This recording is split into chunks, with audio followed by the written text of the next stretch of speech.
আছেন? ওয়ালাইকুম আসসালাম। আলহামদুলিল্লাহ ভালো আছি।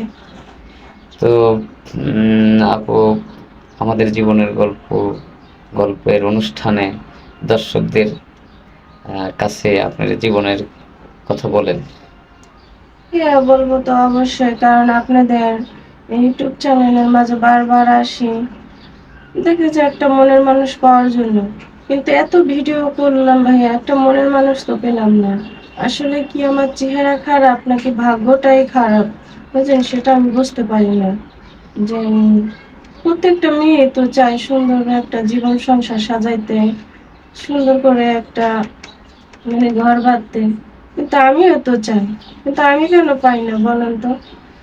সবকিছু ধৈর্য ধরতে হবে। আপনি বারবার আসছেন আমরা জানি।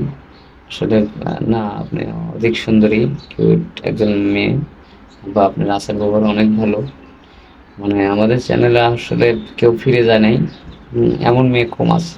বিয়ে হয়েছে, কিন্তু আসলে আমাদের ব্যর্থতা নাকি আসলে দর্শক ওইভাবে আপনাকে নিতে পারতেছে না, সেটাও একটা বিষয়। তারপরে আবারও ভিডিও করতেছি আপনাকে দিয়ে, দেখি কি করা যায়। তো যাই হোক, আপনার দেশের বাড়ি কোথায়? আমার দেশের বাড়ি শরীয়তপুর। শরীয়তপুর। জি। আমরা জানি আপনার দেশের বাড়ি শরীয়তপুর। আপনার নাম নাম কি? আমার নাম হচ্ছে রুনা আক্তার। রোনা। জি। রুনা, আপনার নাম রুনা, সেটাও আমরা জানি। কিন্তু যারা দর্শক আছে, যারা দেখছে আপনার ভিডিও, তারা তো আপনার নাম জানেই। দেশের বাড়ি শরীয়তপুর, আপনার নাম রুনা।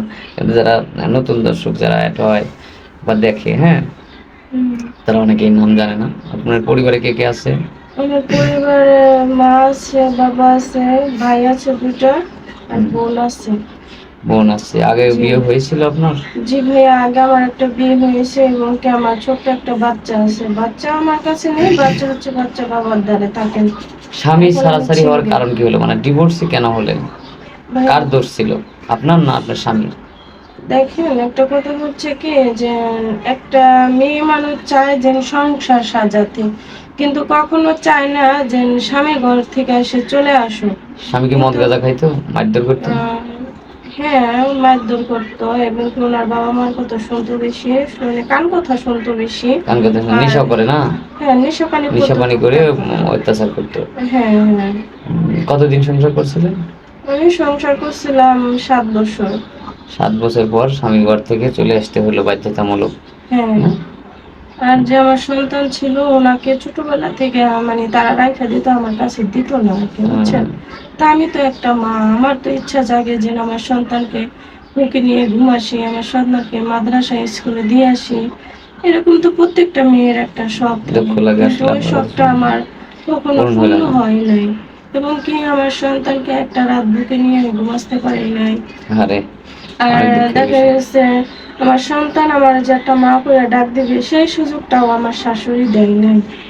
তো আমাদের এখানে আসছেন আবারও মা হওয়ার জন্য, আবার একজন ভালো মানুষের জন্য, যাতে হ্যাঁ, আমি নিজের চাচ্ছি সন্তানকে এখন বুকে। একজন আর ভালো একটা বউ হব, হুম, একজন মানে সন্তানের ভালো একটা মা হতে চাই। ঠিক আছে, এই কারণে ঠিক আছে, আপনার আপনাদের আশা মাঝে পূরণ বারবার হবে। আসি। আশা দোয়া করি আপনার আশা পূরণ হোক। এখন আর স্কিপ বাড়াবো না। সুপ্রিয় দর্শক, মেয়েটার জীবনের গল্প আংশিক শুনলেন। আসলে যে এতদিনের, মানে জীবনের এতদিন, তার বয়স এতটা বছর, এত বছরের জীবনের গল্প কখনো 2-1 মিনিটে শেষ করা যায় না। আপনারা সবাই ভালো থাকবেন, সুস্থ থাকবেন। আর মেয়েটার জন্য যদি হয়তো কোনো সহৃদয়বান ব্যক্তি যদি মেয়েটাকে চান, তাহলে আমাদের সাথে যোগাযোগ করবেন। এই মুহূর্তে আমাদের নম্বর দেওয়া থাকবে স্ক্রিনে। ভালো থাকবেন।